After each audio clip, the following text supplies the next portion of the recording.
Boxingtalk.com getting a special invite from former heavyweight champion of the world Lennox Lewis, current HBO Boxing After Dark analyst, making a special appearance on HBO World Championship Boxing this evening. How's everything going, Lennox? Everything's going great. Loving it, enjoying it, feeling good. That's what's up. I mean, how do you feel you've grown as a commentator over the past several telecasts? Well, in the beginning, it was, I wasn't really used to it, but, I think I'm getting a lot better, and I'm delving into it a bit better and feeling more comfortable doing it. John Davenport, your first trainer, recently passed away. I mean, we're all sorry to hear that. Is there anything you'd like to say on the record about his passing? Just it's a sad situation. He's devoted his life to helping a lot of young people, bad people, unfortunate people, and he did a great job at it. And I'm very sorry about his death. And I like to send my love out to the family and especially his son. When you're doing your commentary, you don't really have enough time to elaborate sometimes to really further strengthen the points that you're trying to make. But as the former heavyweight champion, the champion who Don King once referred to as, oh man, it's the Emperor, what are your thoughts on the current state of the heavyweight division? Did you ever think that when you left and you said that the new era is going to begin, that we would be years later and the division would still be in such a state of disarray? Yeah, well, to me, it just shows my impact, and I'm glad that the world can actually see how I affected the heavyweight scene. When you look at the current crop of heavyweights, obviously a lot of people don't know them. They're Eastern European, and even to the man that they say that is the best out there right now among the current crop is Vladimir Klitschko. He's okay, but the fact that people are looking at him every time he boxes and thinking if he gets hit, he's going to go down. If he gets hit, he's going to get cut. So they don't really give him that much respect. And, I've always said in boxing is always an eruption. And we just have to wait and see and wait for the next eruption of a great heavyweight. How long do you think it's going to take for that to happen based on what you see out there? Based on what I see out there, it's going to take a pretty long time because how I feel heavyweight is built, he has to go through an extensive amateur career. And, most of the big guys right now, you don't want to be a good boxer, go through a couple of amateur fights, then all of a sudden, because of the money, turn professional. This is the mistake I would say the North American boxers are making. Running after that money and not really learning the skill and honing the skill and learning about the sweet science like they should.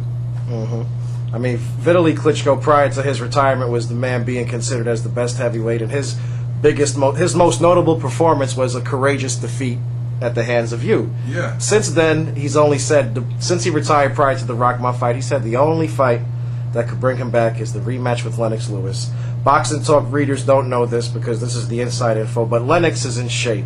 He was putting G. Leone up on the ab exercises, the high-impact ab exercises, and he wasn't breathing heavy doing them. Nope. So, is there any chance at all, minuscule or otherwise, that a Lennox Lewis Vitaly Klitschko rematch would take place? Vitaly, he can't even even if he wanted to come back into boxing, he couldn't come back into boxing because I feel that his body couldn't handle it. And if I went back into boxing, my body could definitely handle it because I've always taken care of my body. But in my mind, I've been there and done that. The goal I've reached in heavyweight boxing, you can't get no higher. So the most I'll be going out there for is to try and make some money, and that doesn't really motivate me, the money aspect. The glory is what I love that motivates me. When you read back in the history books, you just read what I've accomplished. You won't read how much money I've made. So, there's no drive or push there for me to really come back. But, boxing's always in my blood, and the fact that I was fortunate enough to get this HBO gig where I'm actually commentating, because I've always said that, these commentators don't know what they're talking about. Get a real boxer in there that knows what's going on in the ring. They've received punches. We've been there, so I know what's going on. So that's something that I want to share with the public and make them know that I know what I'm talking about when it comes to a lot of boxing out there. Vitaly Klitschko is going to see this, so he's going to. What if he? Let's talk in the hypothetical for a moment as a chess player thinking to move ahead. Let's hypothetically say that he says, no, Lennox, my body could be right just for you. I think that my body could be right. Money doesn't motivate me either. I'm fighting for the glory, and that you're the fight that could give it to me. Would you entertain it, or is your standpoint that that's impossible? 1 second before you end. I'm not really feeling a rematch with him because of the fact that they basically stopped me from knocking him out before by stopping the fight, and I'm kind of glad they did stop the fight because it was cut 5 places around his eye. And if you remember the fight between me and him, and I said to Larry, "Look at his eye, Larry. Look at his eye." He didn't get that just by moving around. He got that by some solid punches, and doesn't even make sense right now because he's not the man that I wanted. I wanted Tyson. That was the man I wanted. He's just a newcomer. He was basically the icing on the cake for my whole career. The old cliche goes, you don't realize really what you have until it's gone. You're a walking definition of that as it relates to heavyweight boxing. You're talking about the glory. What if can the glory translate into Lennox Lewis, the man who we didn't appreciate while he was reigning, coming back to bring the heavyweight division back to prominence? Would that be something that's glorious enough for you to seriously ponder a return? If so, explain, please. Well, I would say no. It sounds great. I would love to be in that position, but now I've got a family because I've actually didn't have a family before I started boxing. So I always wanted to box, get that out of the way, focus on my boxing. Now I have a family. Now it's for the future. It's for my son. I'm going to leave that legacy for my son. If he wants to come grow up and become a great boxer, I'll be his trainer because I know how it's done. I know what he needs to do, and he can take the glory. It's time for the young guys to take over. Lennox Lewis doesn't want to be a boxer all his life. I don't want to just think about boxing all the time. There's other things, other goals that I want to accomplish. So, I feel good that I've accomplished my boxing goal. Now it's on to other goals, being a great father, great husband, do some other things in business that I wanted to do, and live life like that. On a lighter note, in other words, boxing talkers, Lennox Lewis is not coming back. Enjoy him as a commentator because it's the only time you're seeing him on TV near a boxing ring. Or in the movies. There's a couple of scripts out there that I'm reading that I might even entertain. Not Rocky 7, right? Not Rocky 7. Rocky's all played out on the real. On a lighter note, the other day we were discussing the pound-for-pound debate. You tell me that Manny Pacquiao is pound-for-pound better than Floyd Mayweather, and if they were at the same weight, Manny Pacquiao would beat Mayweather.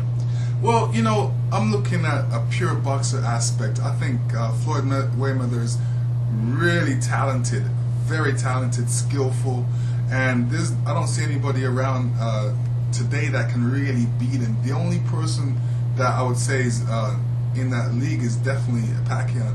He's good. Manny is great in the sense that he goes out there, he throws jabs, and he's got nice fluid movement.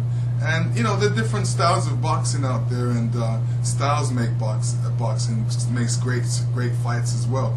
And you can't tell who's going to win until they both step in the ring. But when you put the two up against each other, they're basically level. Different styles of boxing. Depends on what style you like. But he's being more politically correct. Lennox likes Pacquiao. The Philippine sensation, a.k.a. the Mexican assassin, has 2 thumbs up, the full endorsement from Lennox Lewis. Yes. We're going to end this short. I appreciate the exclusive interview. Right. Give us some closing thoughts for the fans. Closing thoughts for the fans. Looking at boxing nowadays, there's a lot of boxers that don't use their heads. They want to go in there and punch it out. And what they're really doing, they're bringing the other boxer to their same levels. There's no skill involved. There needs to be more skill. Don't forget the sweet science. What does the sweet science mean? Hit without being hit. You don't need to go in there and receive a lot of punches. It's all down to longevity. And remember, box for the glory, not for the money. The money was always out there. If you're good enough, and if you box the best, the money always follows. Peace. Coming from Lennox Lewis. Is your champion as much as the Razorbacks are. And, Saturday night, this is his week.